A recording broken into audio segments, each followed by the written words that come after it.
Okay, hello everybody.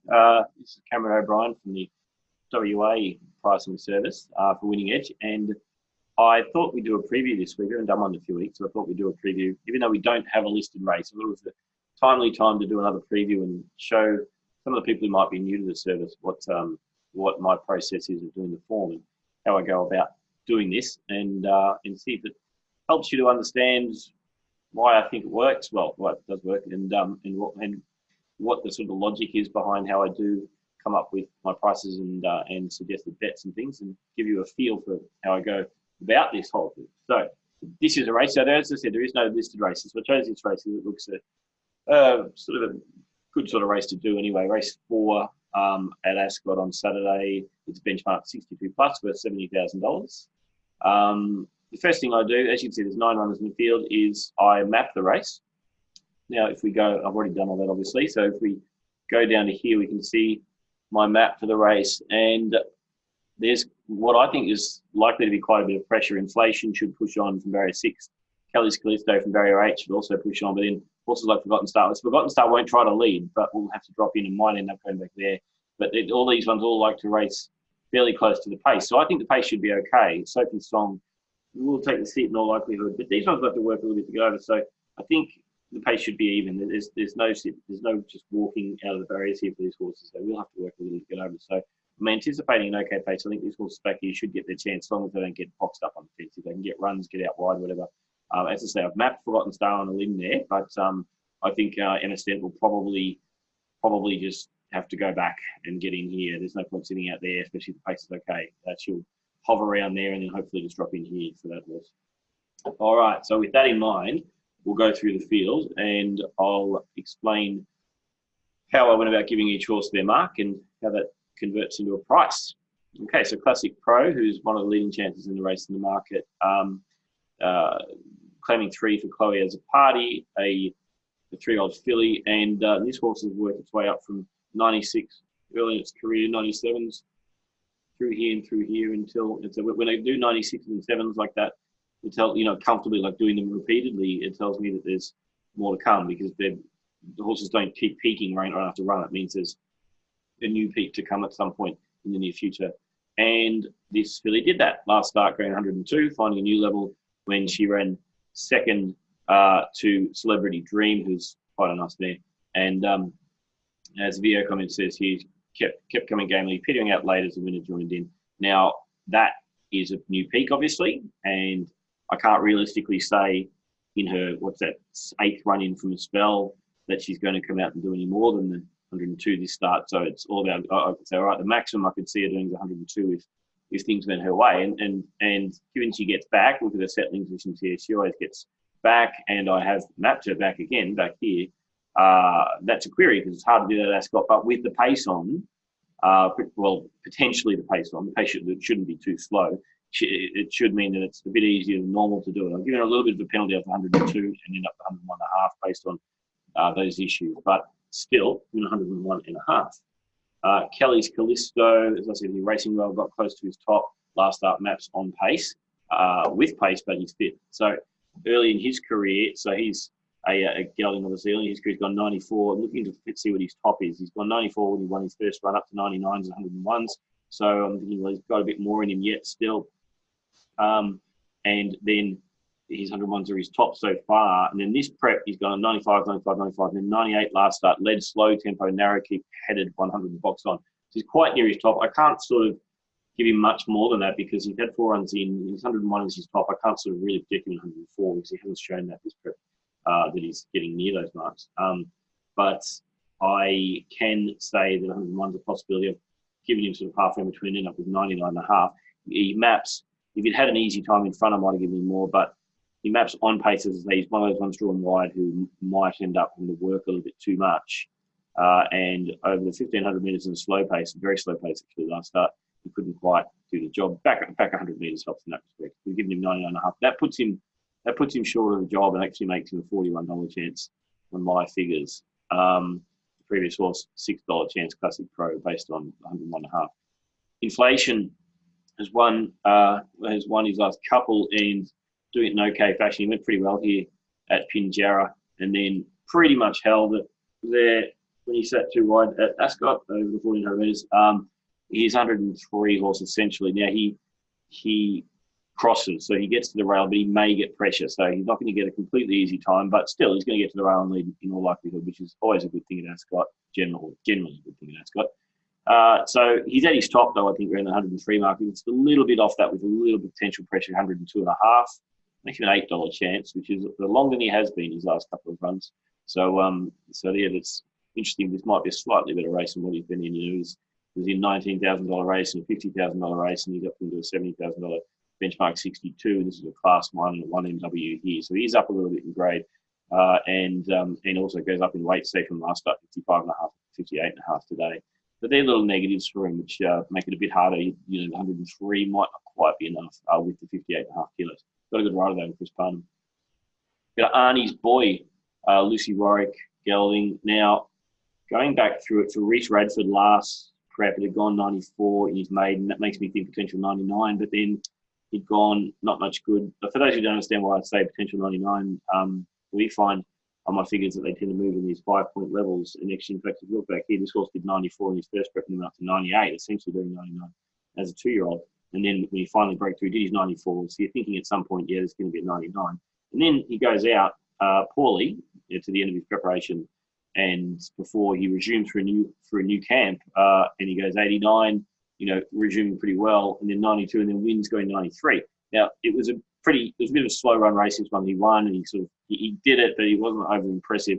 However, the market really liked him. He was a $1.90 chance there, and the market gave him 100. So the market thought that $1.90 converted to a figure of 100. So the market people thought that he was getting up close to his 98, 99 top. So if you think of his 99 as a potential best that he can do, and he's a bit fitter, fourth up, and then dropping back to dropping back from a mile to 1,400 metres with fitness on his side is not a bad thing. I sort of think, all right, well, maybe he might be able to get up to his next level now off that win.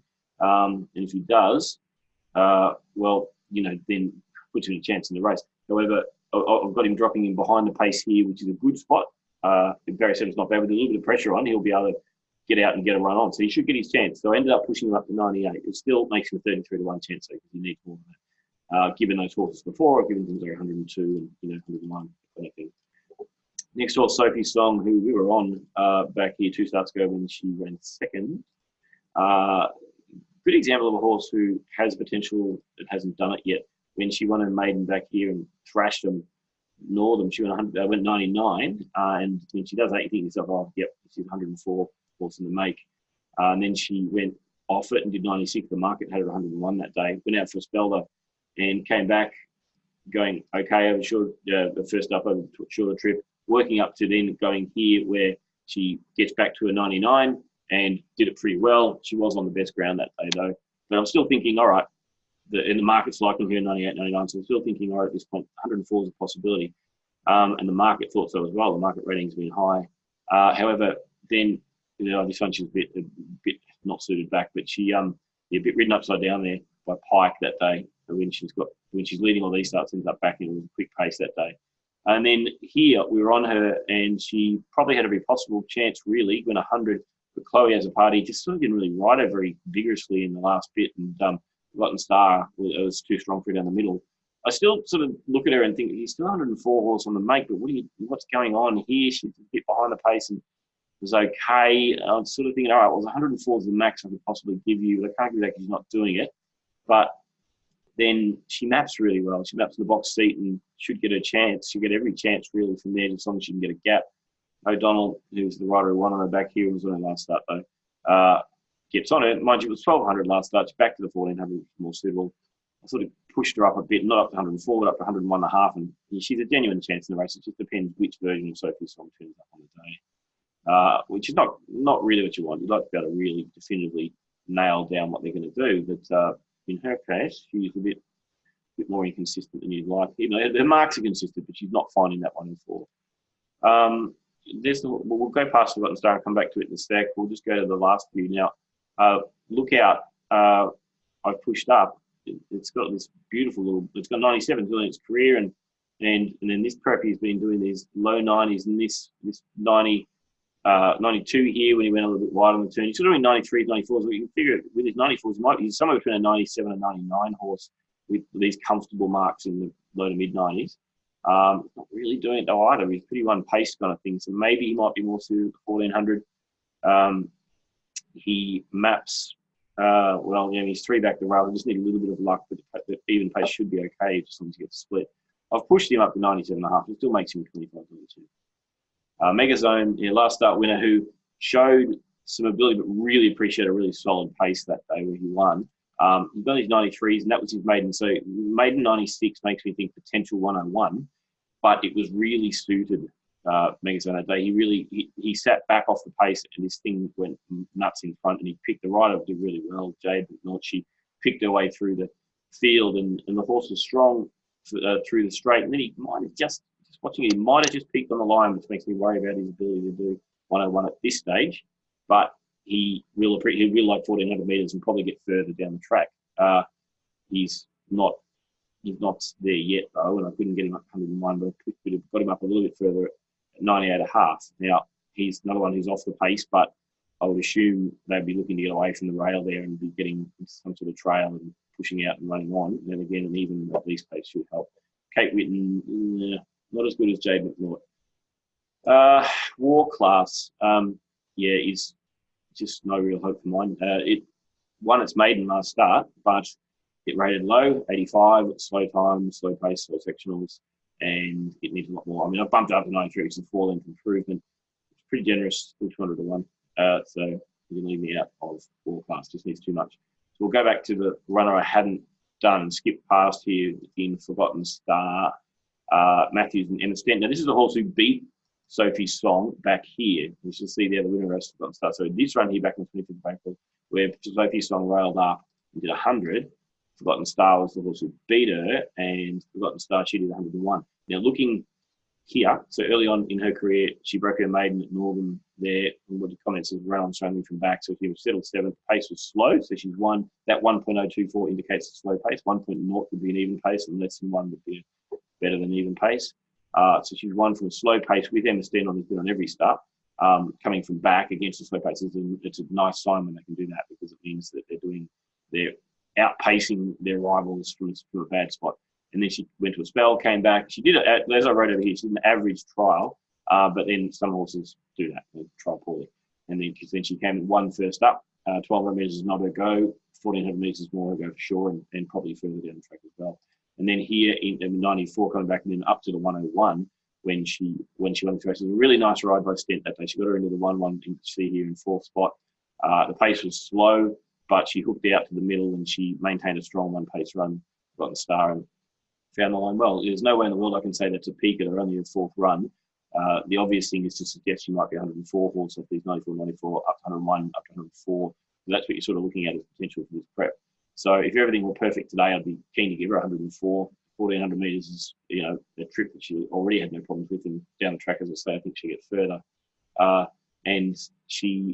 So I'd be wanting to give her up to 104, but I've knocked her back to 102.5, chiefly because she's not going to get the 1-1 run this time, not from barrier 9. She will end up having to drop in there somewhere, and that might cost her a little bit of space. However, with a bit of pace on, I think the pace is okay. Even though she's been winning the slowly run races, that just means she's got a bit of a turn of foot. I still think she really, the way she looked in a replay here, she won at Ascot last start. I think she looks like a strong 1-pace type who will run on pretty well and stretch out at a quick pace as well, or an even pace. I don't think this will be over hard, or it should be an even pace.